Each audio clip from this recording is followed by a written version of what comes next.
Hi, this is Alimayo Arango of littleguy.cgi.com, and today I would like to show you how to key a green screen that isn't quite evenly lit. So let's get started. Okay, if this is your first time in Blender, I recommend you go to File, User Preferences, go to Input, and then choose Select with left click. Blender's default select is with right click, and this may confuse you if you're coming from Adobe or other 3D programs.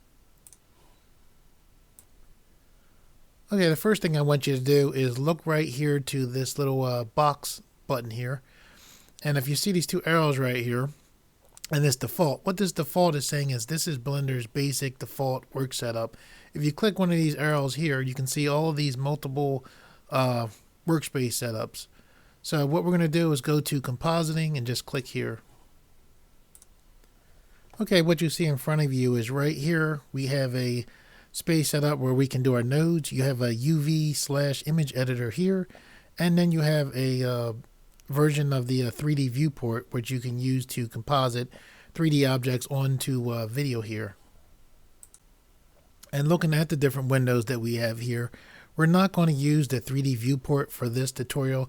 So if you can see this kind of like triangular, kind of striped triangular looking shape right here. If you click here, click and hold, and then pull. See how there's a arrow showing you, pointing that direction. As soon as I let go, this window takes over that window, and that's pretty much how you can, adjust windows in the workspaces.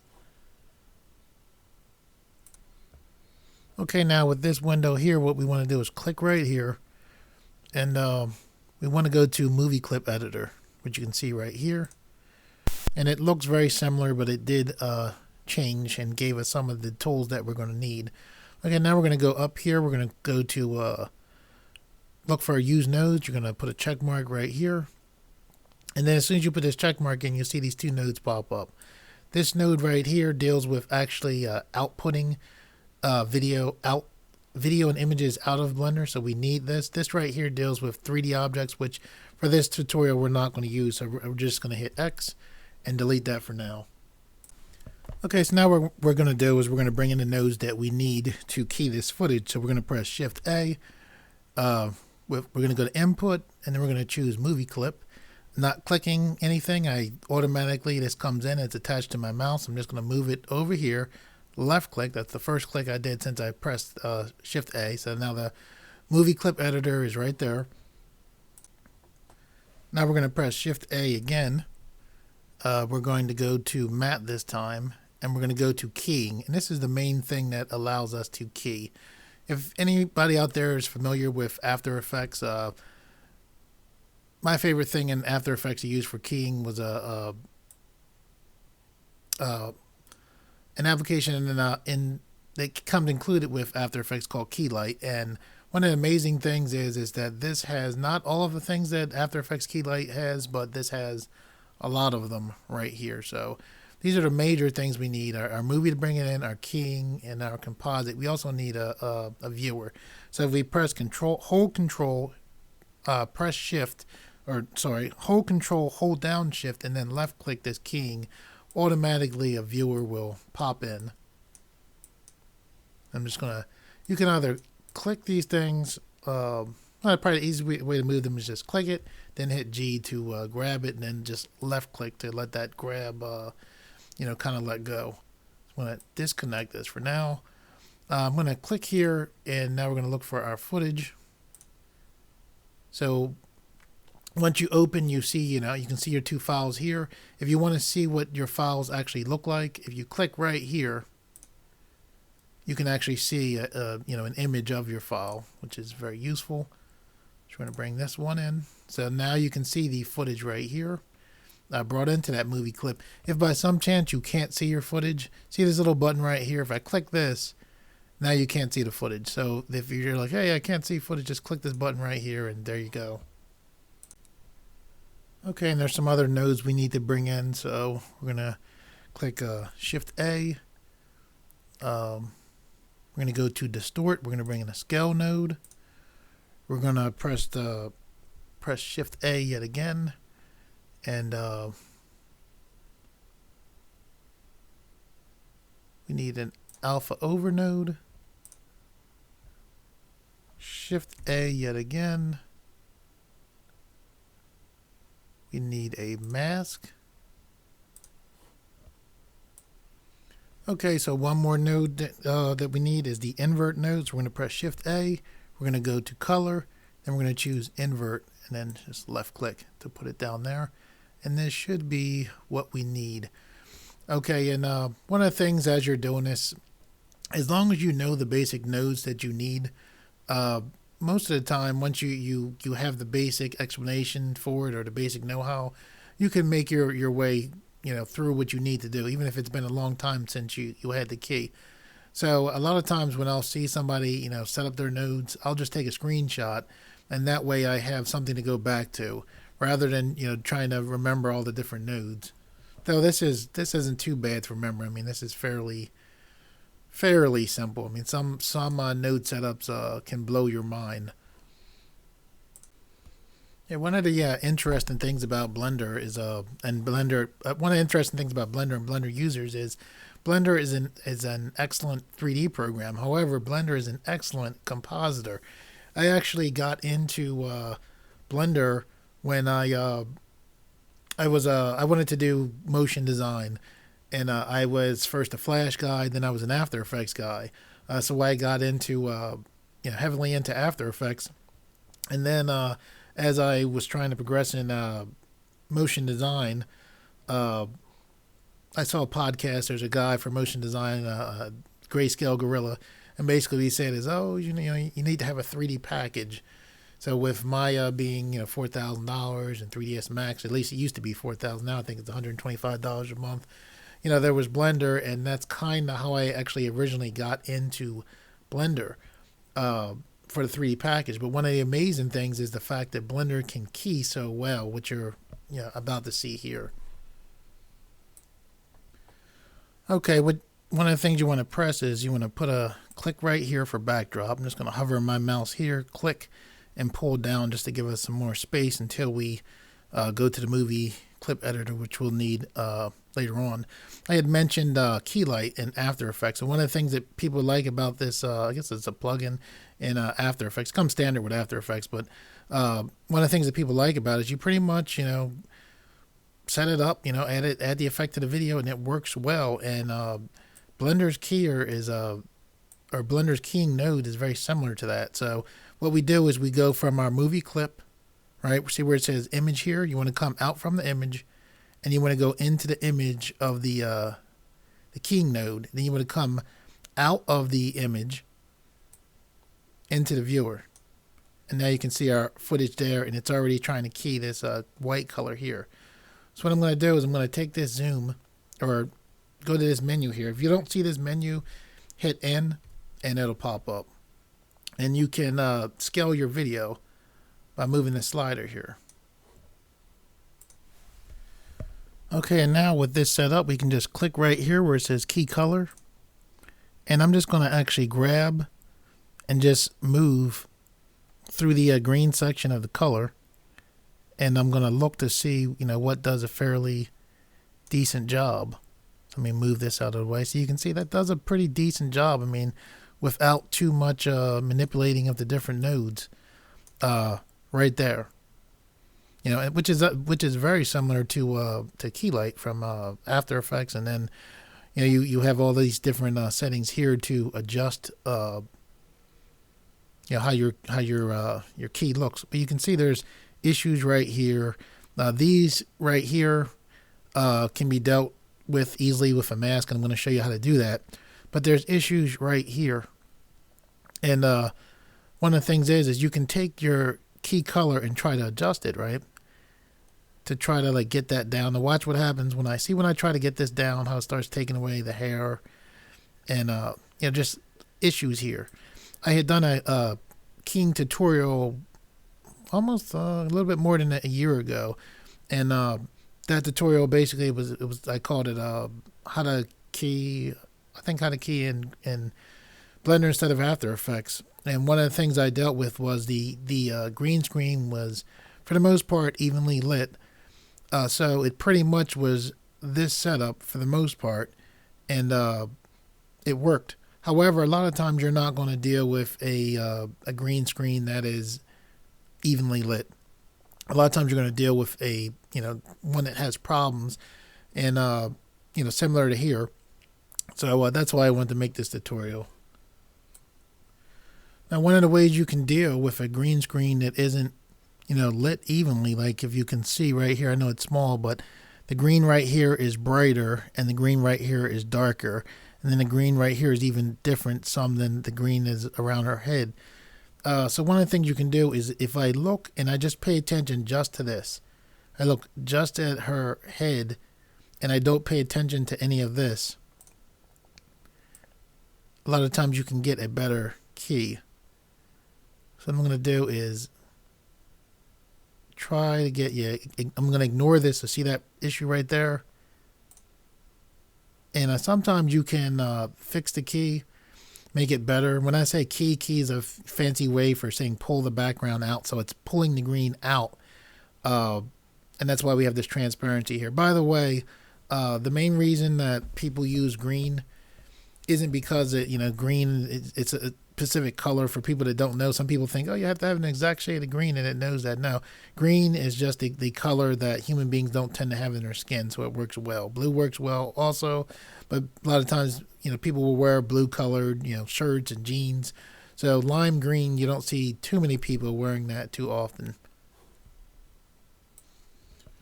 Okay, so what we're trying to do here is we're just looking at her head. And one of the things you want to do in here, just like you would do in After Effects. I'm sorry if I keep referring back to After Effects. It's just where I started from. Anyway, here is the image, right? If you press Control, hold Control and Shift, and then left click, this will automatically go to a map view. All right, in this map view, basically whatever is black is transparent and whatever is white is solid. So what we want is we want for the whites to be white and for the blacks to be black. We don't want these gray here. And the way you can deal with that is by this clip black and clip white. So if I take this clip black up, you can see some of the grays, dropping out. And if I adjust this clip white, you can see the white, popping up more. You're going to be careful.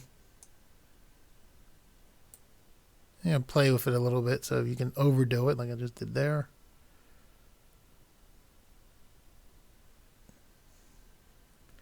And like I said, you just want your white to be white and your gray to be, your black to be black. You don't want grays. So now I'm just going to hold Control and then Shift and then left click here again.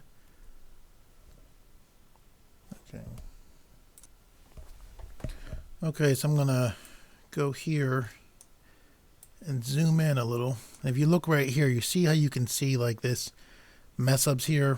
One of the reasons for that is if you look, you can see that the wall, the green that's around her is reflecting onto her face. So one of the ways you can deal with that is if you look right here, if you roll your mouse wheel, you can actually make the nodes zoom in more. You can see right here we have a screen balance. So if I take this screen balance up, see that? As soon as I brought the screen balance up, you can see the hair filling in. So that weirdness that we had there disappeared just with a small adjustment of this screen balance. And if you look, you can see that there's a lot of green reflecting off of the wall onto her. So this is basically called spill.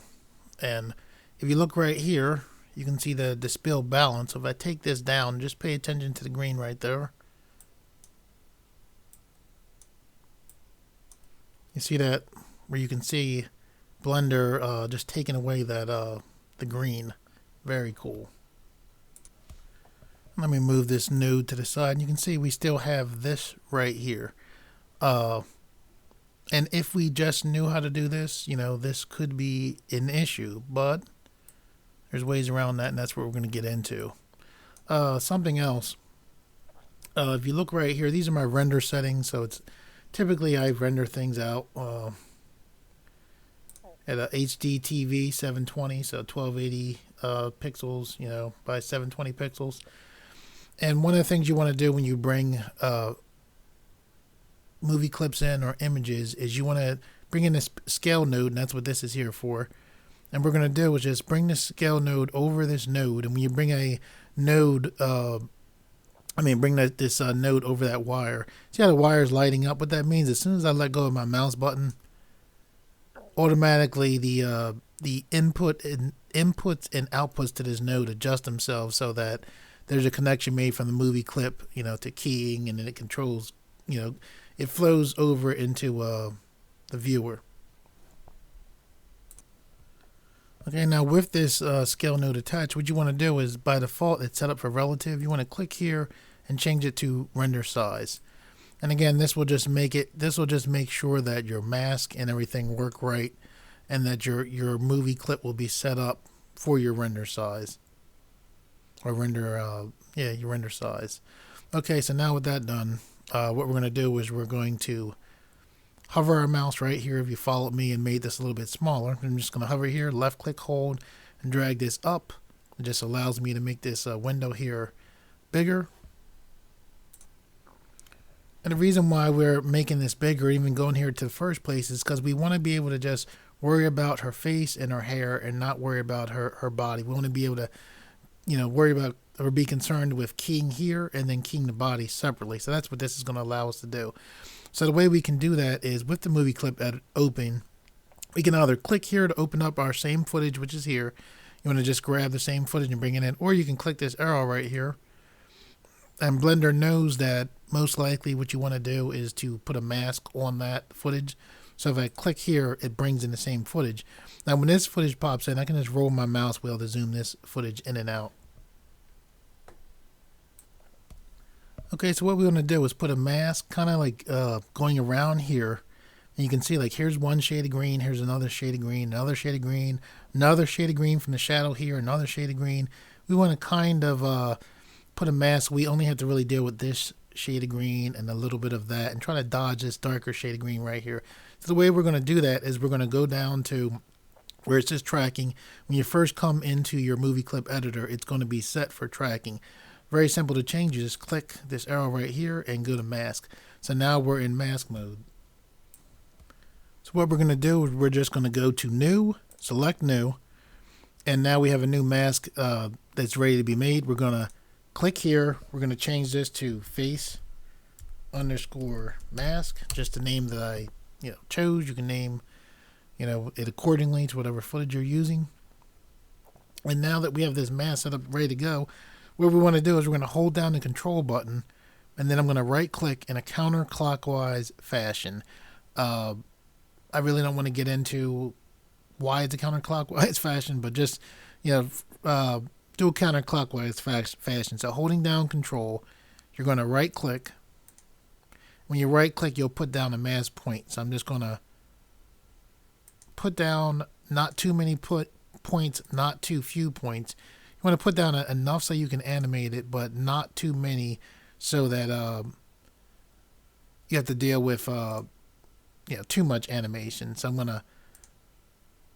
to still holding control. I right clicked here for the last time, so we have a mask all the way going around, except to connect it. And to connect it, the mask, and to close the mask, what we're going to do is press Alt C, and then that closes the mask.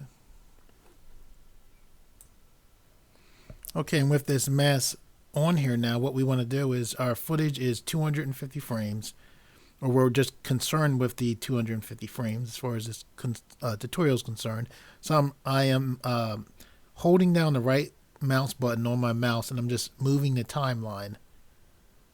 And you can see we're just taking a look at how the mask is moving around and how the footage is moving.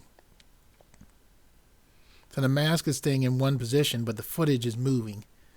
So what we're going to do is take this all the way back to frame 1. I'm going to select this one point in the mask, going to hold G and just adjust it slightly.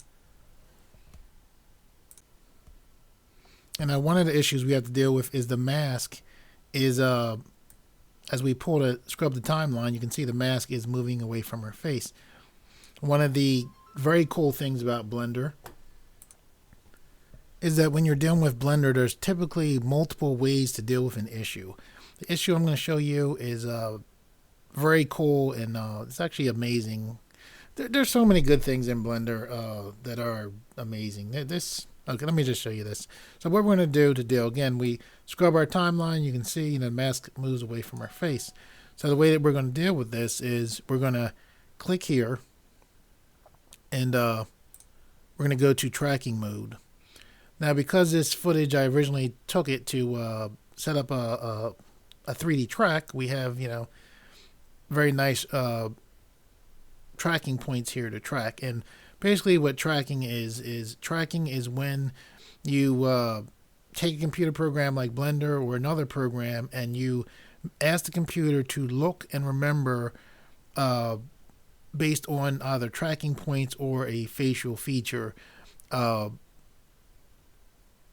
want the computer just to remember that area. And by remembering that area, when you put tracking points on it, it allows you to do all kinds of cool stuff. Blender can do amazing things like actually have a helmet, form right onto her head, or put on digital makeup, or remove the tracking points off, all kinds of stuff. For the purpose of this tutorial, we only need one track. And what we're going to do with that track is we're going to put a tracking mark on, quickly track whatever mark we choose, and then we're going to parent the mask to that so that the mask sticks to the track. Which sounds a whole lot more complicated than it actually is. Okay, so while we have all of these nice tracking marks set up that will work wonderfully because of the contrast, and that's basically one of the main ways that the tracker knows where to go, I'm not going to use them because I figure whatever footage you're using, most likely you're not going to have tracking marks set up like this. So what I'm going to do is I'm going to track her eyebrow instead. If anybody's wondering, the tracking marks I believe are just, we use the mascara to do it.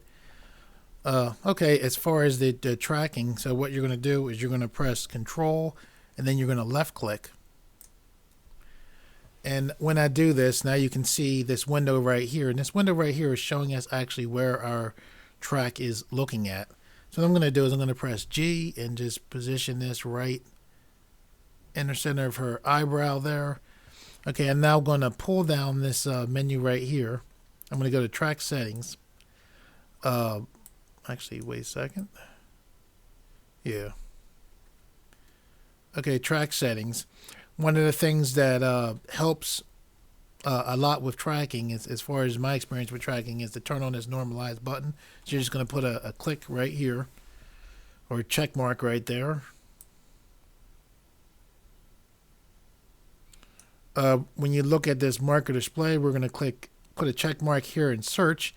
And this is basically as Blender is looking to track her eyebrow, where we put the tracker mark. This is just a search area that Blender is going to use to try to stay onto her, stay focused on her eyebrow. And then I'm also going to put a check mark next to lock to selection. And we should be pretty much good to go. Oh, there's one other thing I forgot. Before you begin your track, you want to take your mouse, hover it over to 3D viewport. If you look right here, you can kind of see this line that's kind of like broken up blue. What you want to do is hit P. And what this does is this just helps to make it easier for your track to work. Okay, so with that done, our tracker point set, these settings set, what we're going to do now is you're going to scroll this down, and you're just going to look to where it says track, and you're just going to press play. Okay, and Blender went through with no problems and didn't lose the track at all. And what I'm going to do now is just scrub this timeline back, and what you can see what's going on. And remember, I'm just holding the right mouse button just to scrub the timeline. Scrub just means pull the timeline up and back. But if you look right there, you can see that it's got a nice tight track right to her eyebrow.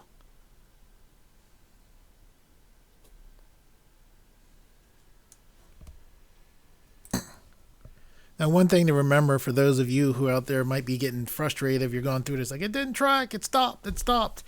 Yeah, in ideal situations, it'll actually make it all the way through without messing up. But come on, we know most of the time things aren't like that, which is one of the reasons for this tutorial, because our green screen isn't evenly lit.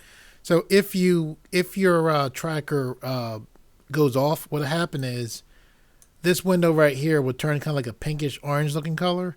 Don't let that get to you. Wherever it stops the track, what you're going to do is you're just going to hit G, and then you're just going to reset your tracker. So you're going to hit G, and then you're going to move your tracking point back to the originally where you put it at. And then you're just going to press the track button again.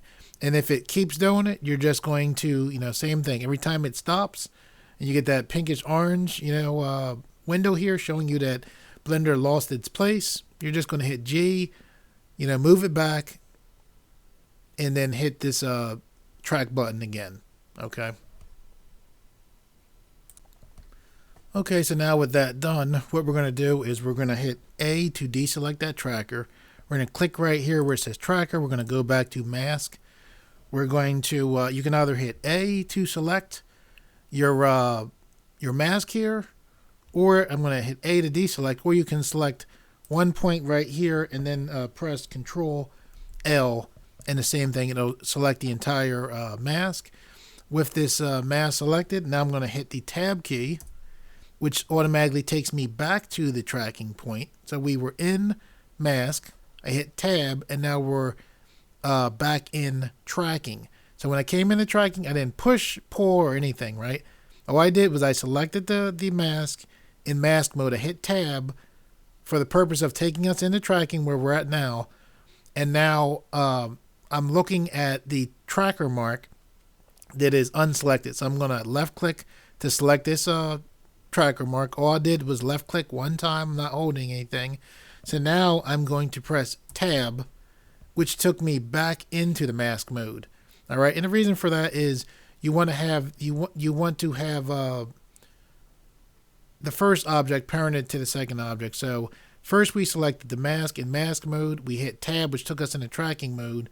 And when we selected the tracker, right, and then we hit Tab just to come back to mask mode. And now with that selected, this selected first, and then the tracker selected, now we're going to press Control P. And what should happen is that now this mask should be parented to this tracker.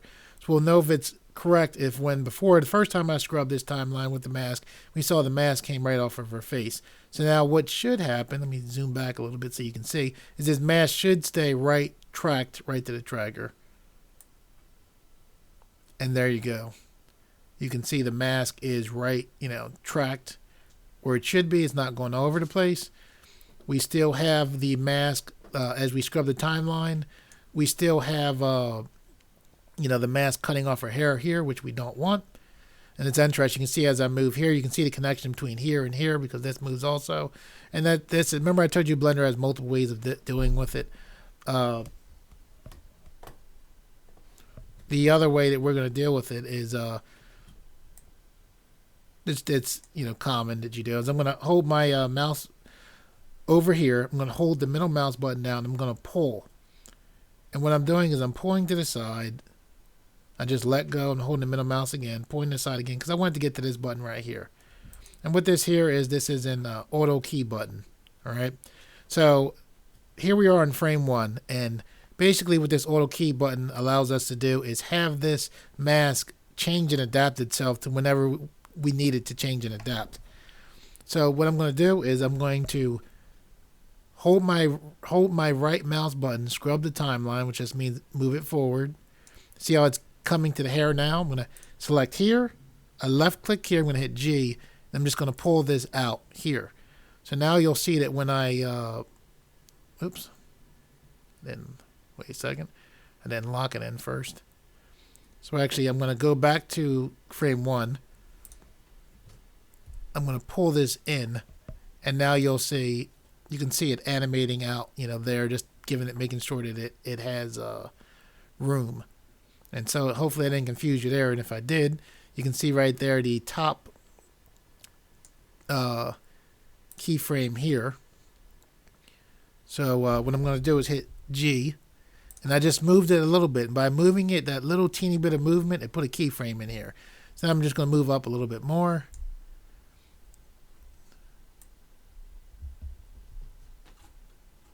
And it's the mask, you can see now, is cutting into her hair. So I'm going to press G and just move this up. Same thing here. And I'm just going to keep adapting, keep adjusting these mask points. I'm left clicking, hitting G.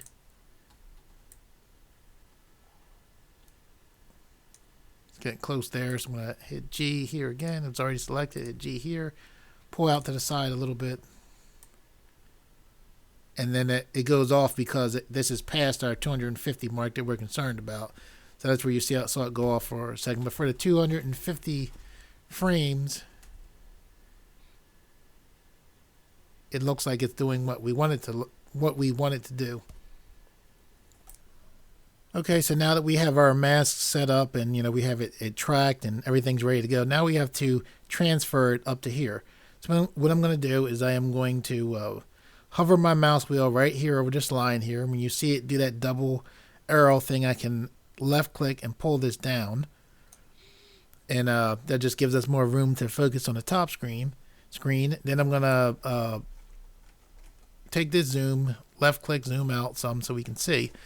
So I'm gonna grab this movie clip, pull this to the side just to give myself some space. And what you're going to do now is I'm actually going to roll my mouse wheel in so you can see what's going on. Here's a mask node. And this mask node is what allows us to connect this mask from the movie editor to the node editor here. So what you want to do is you're going to click right here. See how it says face mask? So this is telling Blender, okay, this is a particular mask that we want to use. So what we're going to do is pull from the mask output and plug this into the garbage matte input. And basically what you saw happen there is the mask is taking away from the area that we masked down here. And that's fine, and that's as we expected to be. So how do we get it so we can have what we want? We want our face showing. So that's where this invert node comes in. So I'm just going to pull this to give some room. I'm going to click alpha on this invert, and I'm just going to pull this, put this right over this wire here, and now you can see it inverted the selection. So now we have what we want to have. Okay, one thing with using this automatic keyer, a lot of times when you're done with it, you should turn it off. I'm going to turn it off now. So we have the mask working like we want it to work. However, we don't want this hard line right here. So what I'm going to do is hover my mouse here, pull this up. We're going to make sure we're on frame 1, and we're going to press A to make sure we have the entire mask selected. Okay, and with the mask selected, and look again at this sharp line right here. We're going to hold Shift. We're going to grab one of the points, even though, remember, all of the points are selected. That's why this is going to work. And then we're going to right click, and we're going to pull and drag. And you see that green line that's coming out there? What that green line is, that is a feathering that's going on the mask, which is very cool, very easy to work with, and just yet another amazing thing that's inside of Blender. Okay, so now we want to add the rest of her body in. So how are we going to do that? Okay, what we're going to do is we are going to my brain just went out on me for a second. We're going to go here, and we're going to go to this plus button, and you see this says create new mask. So we're going to click here. We're going to name this. We're going to click here on mask, and we're going to name this body mask. So body underscore mask. That's just what I choose to call it. I'm going to press enter to make the name locked in. And now what we're going to do is we're going to look right here. So we see, okay, the mask line is, coming here. We tried to dodge like these, different shades of green. So now we're going to have it come up here, overlap just slightly. So what we're going to do is counterclockwise, just like before. I'm holding my middle mouse button and dragging up just to pan that view up a little bit. Now I'm going to hold down Control, I'm going to draw my mask in a counterclockwise fashion. So I'm going to right click to put a point, right click to put a point here, right click to put a point here, one here and here, here, here. I'm trying to do my best to dodge this other shade of green here, here, and I'll put another point just for control here. Now I'm going to press Alt C to close this mask, and right here you can see this little handle that popped out here. Blender is set up so that you can actually grab this handle, and you see how the handle has a sharp point to it. If you hit the V key, this menu will pop up, and if you click Auto, you'll get these handle curves that pop up. And basically what these allow you to do is just allow you to manipulate the image, manipulate the mask so that it's easier to go around curves, which, you know, you can imagine happens a lot. So that's what this handle is right here, if you're wondering. And you can do it, you know, right here. I can do it again. I'll just hit V, select Auto, and then I can, you know, add in some more curviness to the mask. Let me not get out of control here. Okay, so now that we have this set up,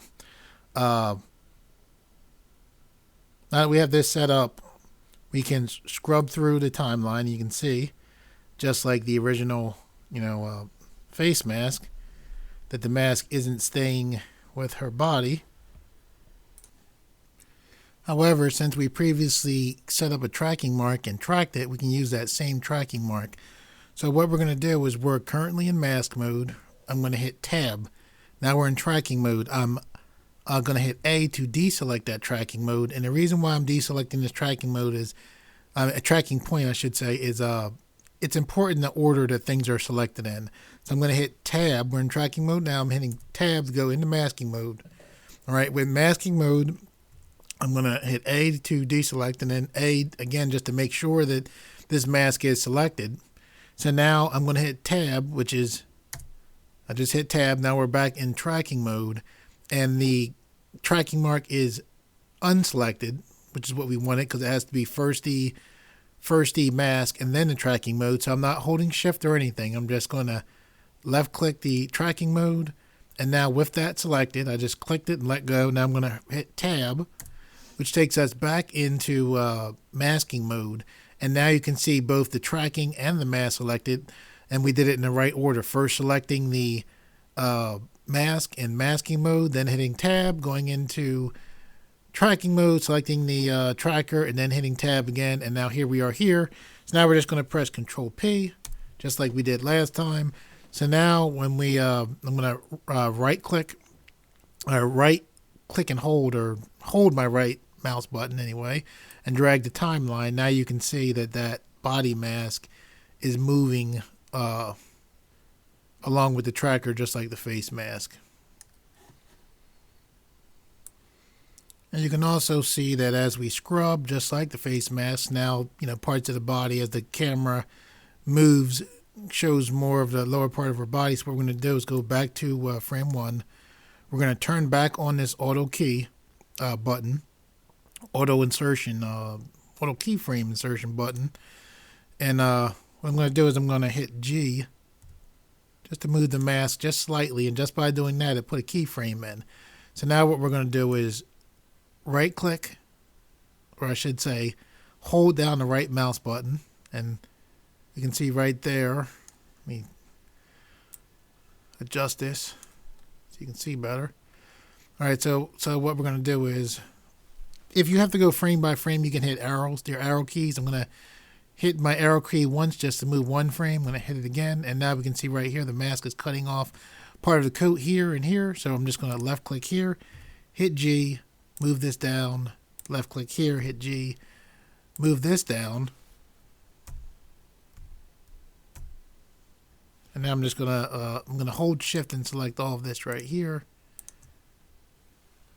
I'm just pushing my arrow key, and I'm just gonna hit G, pull this down here.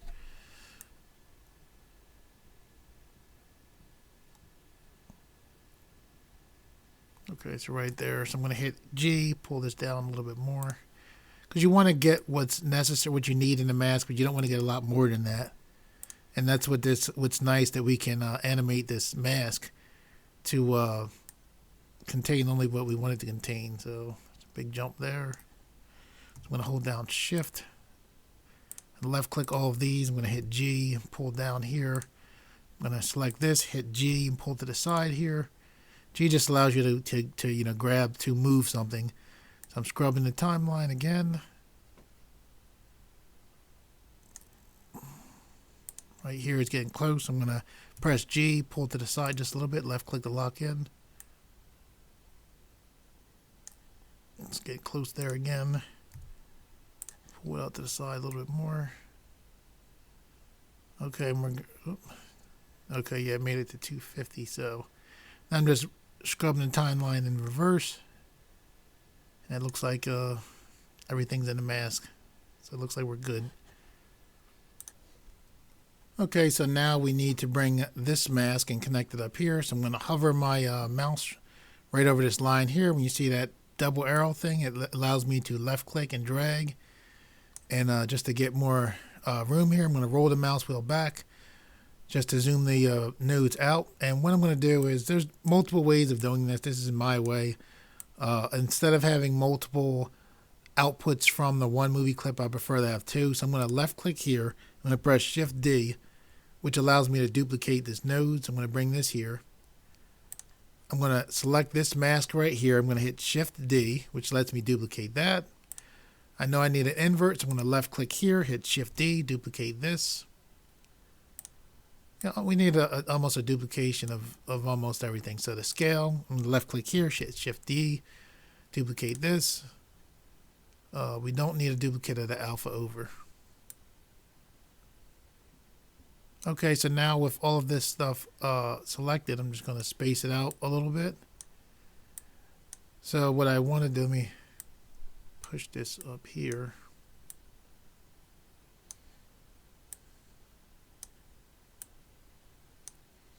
Okay, so what I want to do is I want to run the image from this movie clip, which is the same movie clip, into the scale node. Remember, we set this for render size just to make sure everything is good with that. Oops, I need to duplicate this. Did I? Didn't do it. I need to duplicate this king node, so I'm going to press Shift D, duplicate the king node, and I'll zoom in so you can see better. So I'm running from the movie clip into the scale node. It's set for render size. I'm running this into the image setting of the king node. Just pulling this out of the way. And now temporarily I'm going to run this into the viewer. So now what we're seeing is we're seeing from this movie clip. So this one we're not seeing at all right now, because this setup is the only one running into the viewer right now. So now what we're going to do is, this mask is set for face mask. We're going to click here, change this to body mask. We're going to come from this mask output into the garbage mat. And now it's doing, remember how before it showed us the opposite of what we needed. So now with that, back, where's my invert node?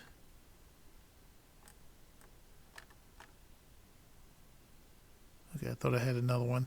It's okay, so I'm going to select here. I'm going to press Shift D. And I grab this invert node. I'm just going to put this in between the mask and keyer, and now we can see right here. Here's our mask for the body. And just like the face mask, we can see we have a hard line right here. So I'm going to hover my mouse wheel over the line here, drag this up. I'm going to turn off the auto keyer by selecting it. Make sure we're on frame 1. I'm going to select one point here, then I'm going to press Control L. I could have pressed A to select it all. I just chose to do it that way. Now I'm going to hold Shift, and I'm going to hold my right mouse button, pull and drag. And you can see now we have a feather going on there, which is what we want. Okay, so now that we have that,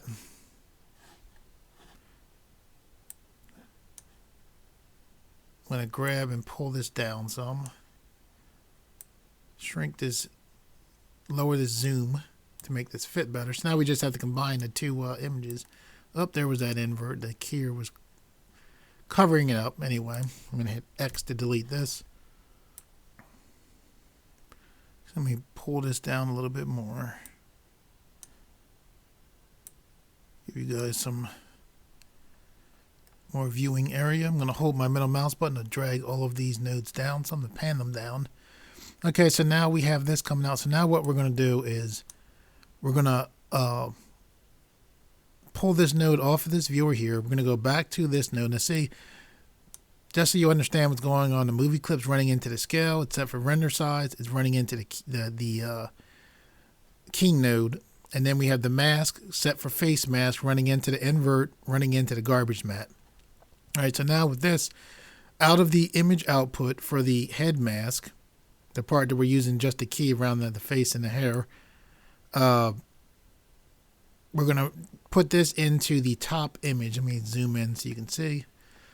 Into the top image input of the alpha over node.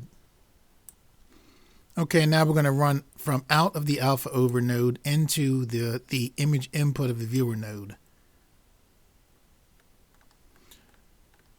And that's fine, don't worry about that. Now we're going to come from out of the keying node of the movie clip that's set up for the body mask. We're going to take this from the image output here and put this into the alpha over node here.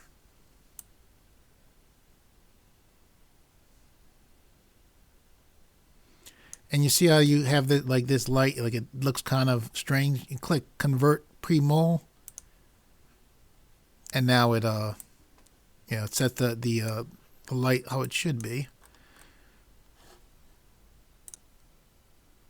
So yeah, if you set this up and you have it looks kind of strange, make sure you put a check mark next to that a convert pre-multiply. All right, so I'm going to hold the middle mouse button and just drag these nodes up. And one of the things that we want to do here is look right here. We still see this problem area right here. So what we're going to do is zoom into it.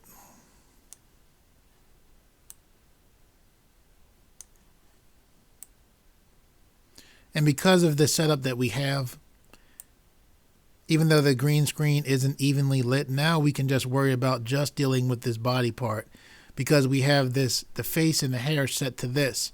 So we can adjust the key for this without worrying about disturbing the upper face part. So what I'm going to do is click right here for the key color to adjust it.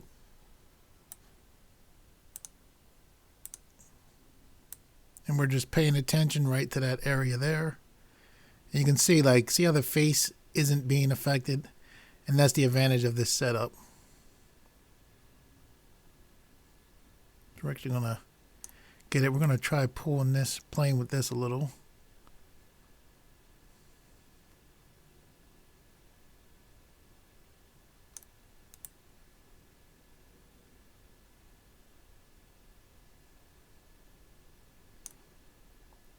Okay, so now that we have that basic set up, we're going to try to adjust our clip white and clip black and see if we can make some more finer adjustments. So to do that, just like before, we're going to hold down Control, hold down Shift, and we're going to left click right here. And then we're going to left click again. And what happened is the first time we pushed it, it just set up the viewer to come from just, out of this keyer, and then the second time it went to matte. So remember, we want the whites to be white and the blacks to be black. So I'm going to zoom in. I'm going to hold the middle mouse button to pan up. And we're just going to adjust our clipping and our black. So clip white. Doesn't seem to be.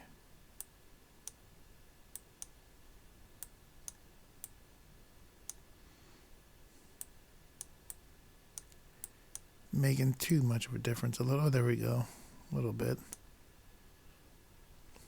I'm going to hold down Control and Shift, click, then click again.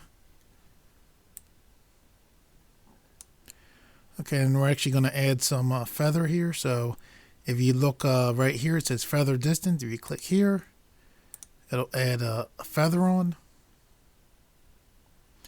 Okay, and now with that done, I'm going to re-hook up our nodes.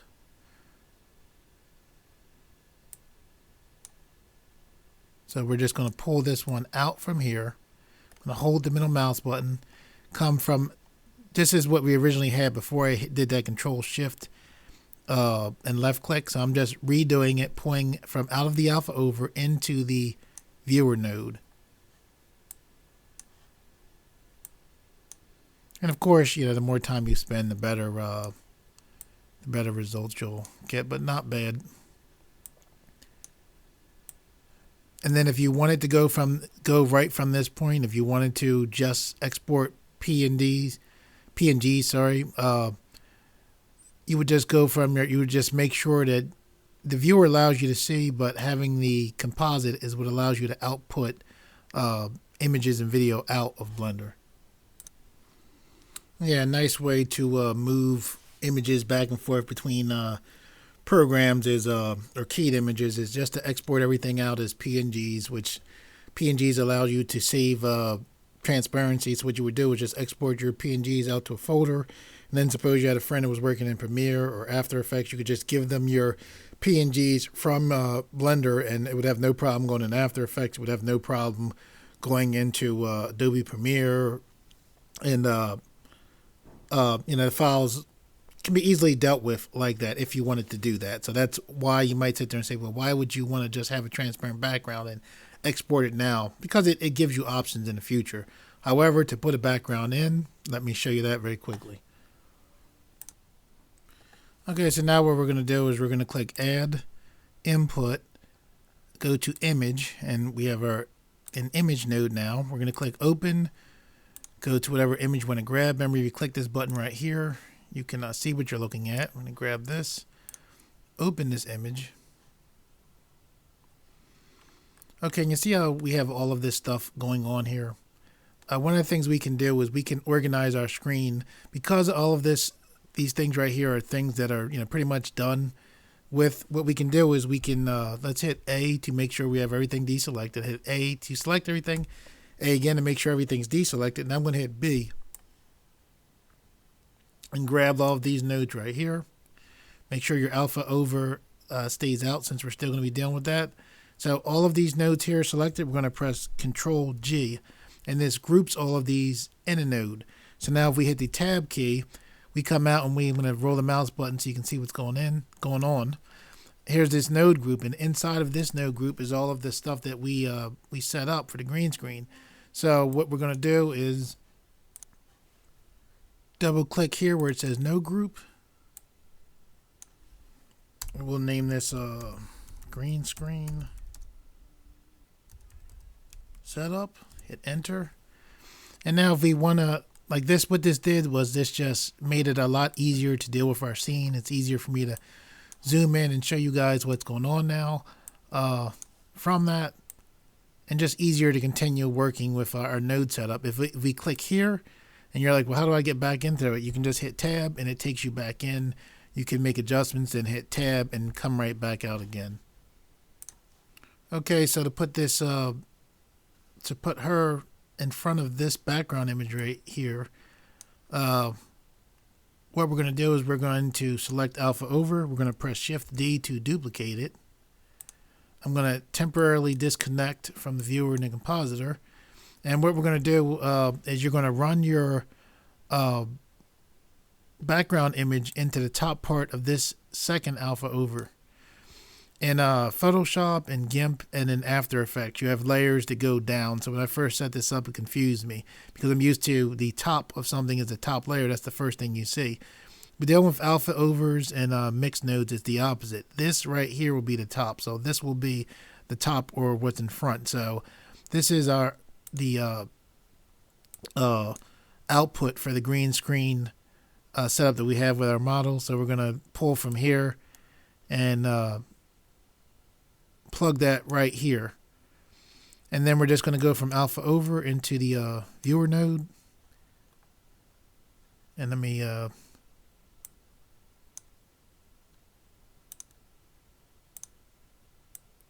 zoom back some. And now this isn't set up for the correct screen size. So what we can do is we're going to press Shift A. Go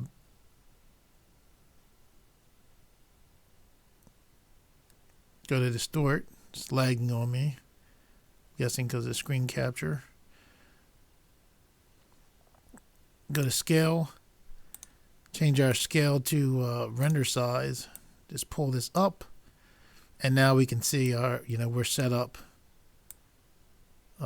like things should be right here as far as size. And if you wanted to add a little bit of purple to her to match the environment, you could go to color, bring in a color balance node, connect this, and then we're just going to take this middle and let's go towards a little bit purplish there, not too much.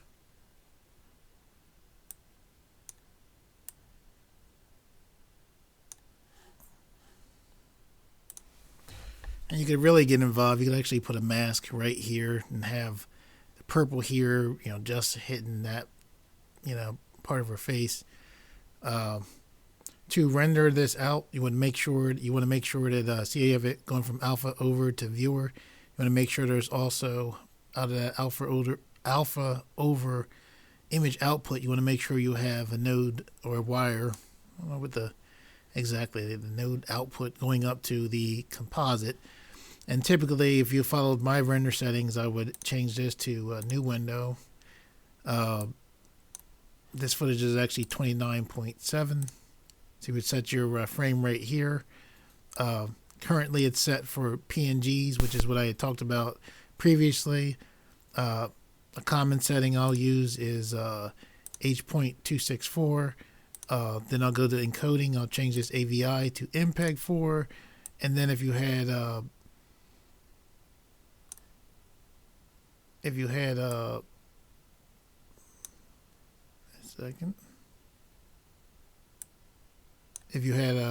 sound, you would look through this audio codec, see where it says none. If you don't change this, if you have sound in your video, you won't be able to hear anything. You would change this to MP3 is a typical setting that I use. And now you are ready to render out as far as these settings. You would just click here, click a destination, and give your video clip or movie a name right here. You would just click accept. And then you would just click animation here to render out your movie. Okay, and what I showed you here was I showed you just this background is obviously just an image. And because as the camera moves, she rotates, it won't match up correctly. There is a way, actually, because of the tracking marks on her face, you actually can put a 3D environment in here and actually have the environment move with her so it would move right. I was even, to be honest, I was tempted to show you how to remove the tracking points off her face in this video. I think I'll do that in a separate video because it's a very cool and useful thing to know. But as for this tutorial, as far as showing the green screen, that's it for the tutorial, guys. For all of you out there who like the videos on this channel and reshare them, thank you very much. I greatly appreciate it. And to those of you who are new to this channel, if you like the videos on this channel and you would like to see more, please subscribe, and thank you for viewing.